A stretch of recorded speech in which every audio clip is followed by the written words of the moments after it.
This is Jesus portrayed in the Gospel of John.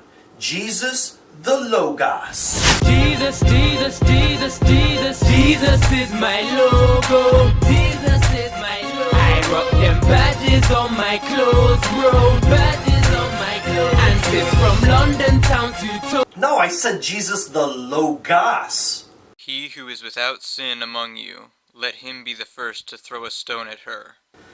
Not Lego, Logos. Logos is a Greek word for word. So essentially, in John's Gospel, Jesus is portrayed as the Word. Because everybody's heard that the bird is the word. Bird. The bird's a word. Bird. The bird is a word. Bird. No, Jesus is the Word.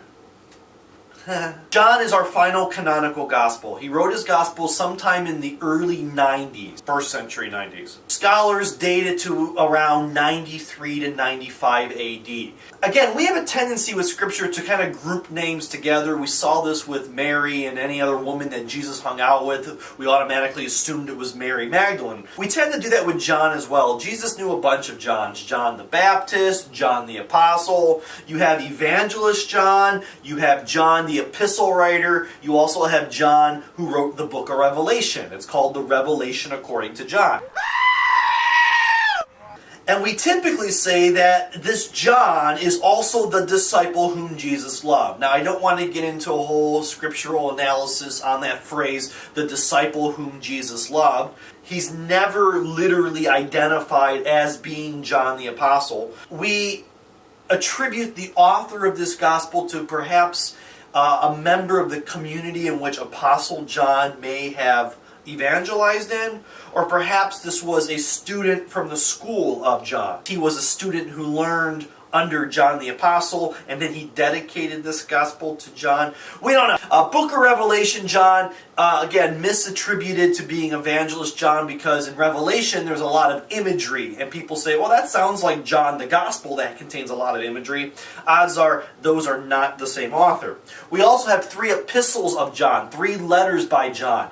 And scholars have noticed some parallels between Gospel of John and the first letter of John, and even the second letter of John. It'll be interesting to compare those 2 works side by side. No! They both write prologues, they emphasize the truth, they use light and dark contrast. So perhaps John the Evangelist and John the Epistle writer are the same guys. None of that really matters for what we're doing in this course. What matters is the portrayal of Jesus in John's Gospel. Now first, who was John's audience? John's audience were Jewish Christians, a specific group of Jewish Christians, probably Greek Jewish Christians. But what we also know about these Jewish Christians is that they were kicked out of their synagogues or their houses of worship. That seems like a kind of an interesting detail to tack on to who John's target audience was. But it's actually important because John's gospel takes on a lot of hostile tones against the Jews as a whole people, not just the Jewish authorities,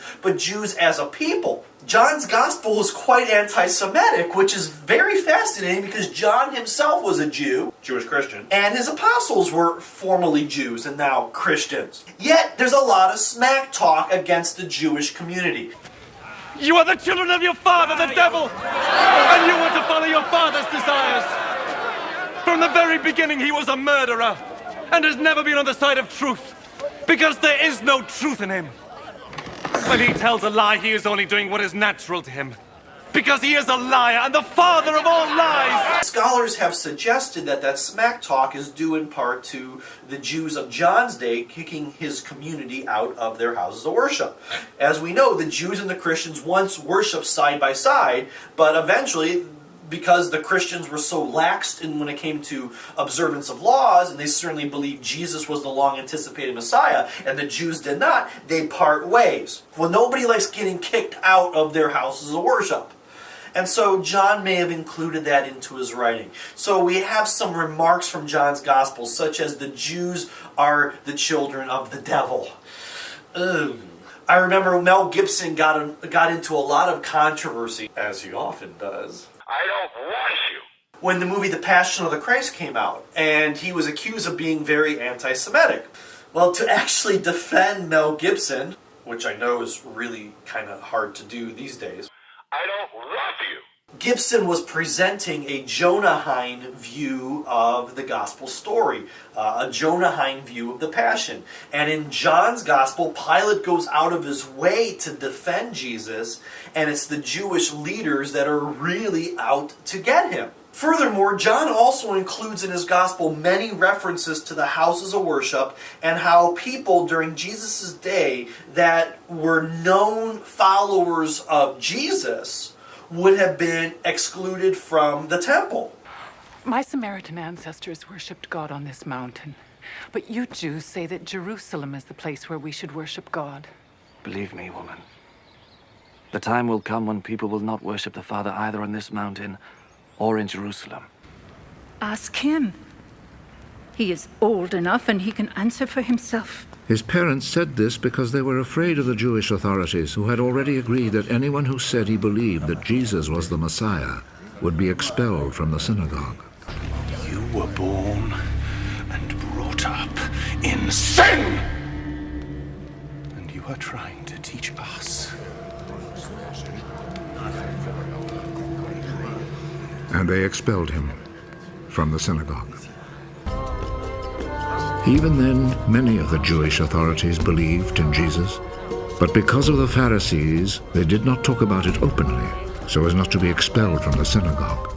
We can see this as John's way of trying to help his audience through this rejection by their synagogue leaders. To show John's audience, look, we're all in the same company. We all lost our houses of worship for our beliefs. That Jesus is my logo.